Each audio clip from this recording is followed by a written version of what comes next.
Então vamos lá. Por entre as trevas que baixaram a terra durante o longo período da supremacia papal, nós vamos ver que a luz da verdade ela não poderia ficar inteiramente extinta. Então vamos lá, esse é seu canal Espírita. Dê o seu like, clica no sininho para receber as nossas notificações. Em cada época houve testemunhas de Deus, homens que acalentavam fé em nosso Cristo como o único mediador entre Deus e o homem, que mantinham a Escritura Sagrada como a única regra de vida e santificavam o verdadeiro sábado. Quanto o mundo deve a estes homens, nós jamais saberemos. Foram estigmatizados como hereges, impugnados os seus motivos, criticando o seu caráter, e suprimidos, difamados ou mutilados dos seus escritos. No entanto, permanecem firmes e de século em século eles mantiveram a fé em sua pureza como sagrado legado às gerações vindouras. A história do povo de Deus durante os séculos de trevas que se seguiram, a sua supremacia de Roma estava escrita no céu, mas pouco espaço ocupa nos registros humanos. Poucos traços de sua existência se podem encontrar, a não ser naquelas acusações de seus perseguidores. Nós vamos ver que foi tática de Roma obliterar todo vestígio de dissidência de suas doutrinas ou seus decretos. Tudo que fosse herético, quer pessoas, quer escritos, procurava ela destruir. Expressões de dúvida ou questões quanto à autoridade dos padrões papais eram suficientes para tirar a vida do rico ou do pobre, elevado ou humilde. Então Roma se esforçava também por destruir todo esse registro de sua crueldade para com o que aqueles discordavam dela.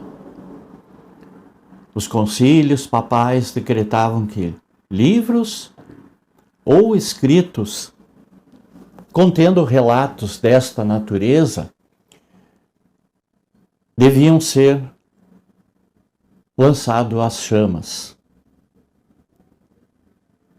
Antes da invenção da imprensa, esses livros eram pouco numerosos e de forma desfavorável à preservação.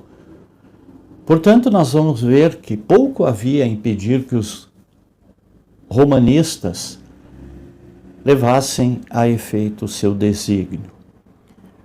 Nenhuma igreja, dentro dos limites da jurisdição romana, ela ficou muito tempo sem ser perturbada no gozo da liberdade da consciência. Eu estou falando naquela época. Mal o papado obtivera poder, entendeu os braços para esmagar a todos os que se recusassem a reconhecer-lhe o domínio. E uma após outra, submeteram-se as igrejas ao seu governo. Na Grã-Bretanha,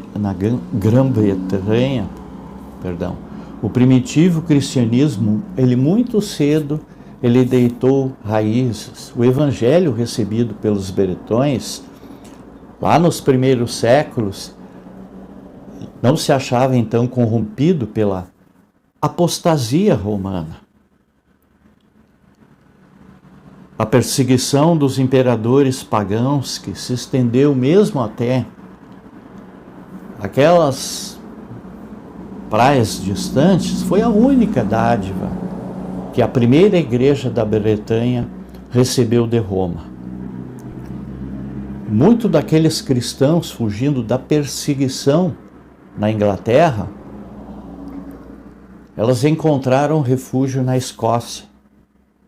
Daí a verdade ela foi levada à Irlanda, sendo em todos esses países recebida com alegria. Quando os saxões invadiram a Bretanha, o paganismo ele conseguiu um predomínio. Os conquistadores desdenharam ser instruídos por seus escravos e os cristãos foram obrigados então a se retirar para as montanhas e os pântanos. Não obstante a luz por algum tempo oculta, ela continuou a arder. Na Escócia, um século mais tarde, brilhou ela com um fulgor que se estendeu a muitas longínquas terras. Da Irlanda vieram o piedoso Columba e seus colaboradores, os quais, reunindo em torno de si os crentes que estavam dispersos dessa solitária ilha, fizeram desta o centro de seus trabalhos missionários. Entre estes evangelistas encontrava-se um observador desse sábado bíblico. E assim esta verdade ela foi introduzida entre o povo. Estabeleceu-se uma escola em Malona, do qual saíram missionários, não somente para a Escócia e Inglaterra, mas para a Alemanha, para a Suíça e um pouquinho para a Itália. Roma, porém, fixara os seus olhos na Inglaterra e resolvera pô-la sob a sua supremacia. No século VI, nós vamos ver que os seus missionários empreenderam a conversão desses pagões saxões e foram recebidos com favor pelos orgulhosos bárbaros.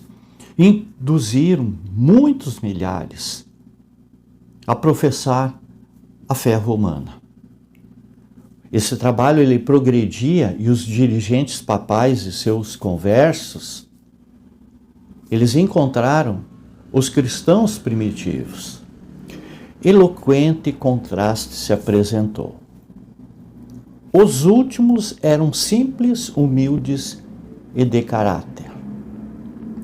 Doutrina e maneira segundo a qual as Escrituras, ao passo que os primeiros, eles manifestavam a superstição, a pompa e a arrogância do papado. O emissário de Roma, então, exigiu que estas igrejas cristãs reconhecessem a supremacia do soberano pontifício. Os bretões, mansamente, replicaram que desejavam amar a todos os homens, mas que o Papa não tinha direito a essa supremacia na igreja, que eles poderiam prestar-lhe somente a submissão devida a todo seguidor de Cristo. Repetidas tentativas foram feitas para se conseguir sua adesão a Roma. Mas esses humildes cristãos, espantados com o orgulho ostentado por seus emissários, firmemente replicavam que não conheciam outro mestre senão a Cristo. Revelou-se então o verdadeiro espírito do papado. Disse o chefe romano: se não receberdes irmãos que vos trazem paz, recebereis inimigos que vos trarão guerra. Se vós não unirdes conosco para mostrar aos saxões o caminho da vida, então vocês receberão deles o golpe da morte.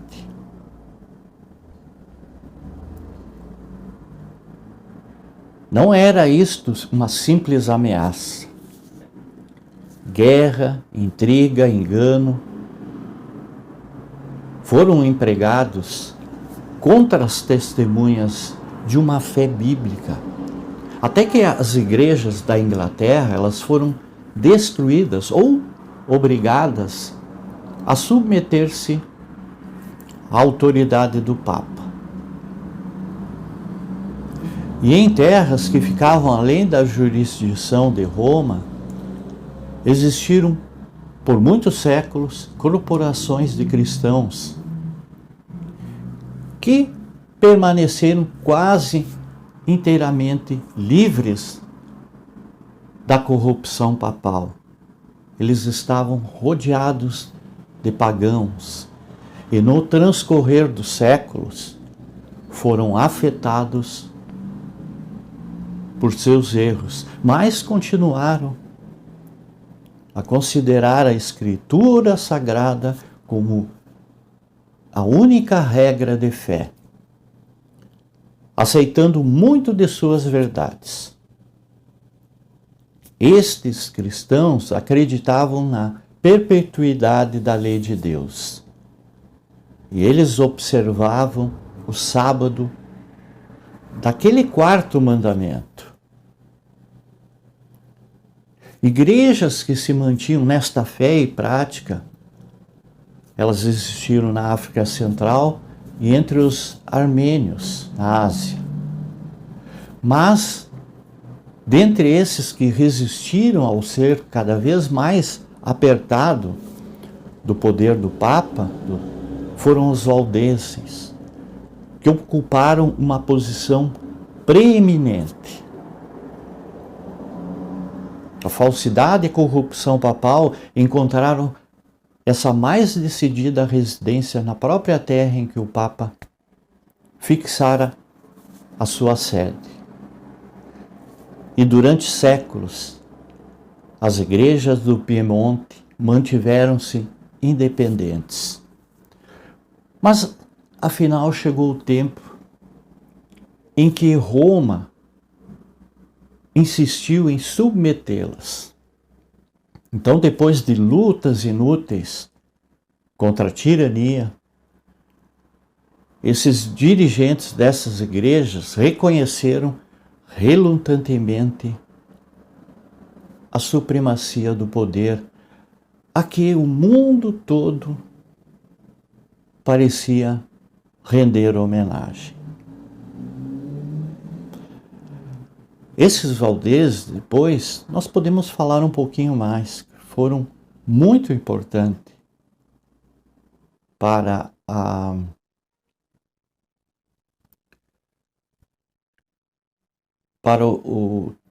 verdade de Deus, que eles realmente acreditavam naquilo que a Bíblia falava, ou as Escrituras, como vocês queiram. Muita paz, muita luz, gratidão a todos.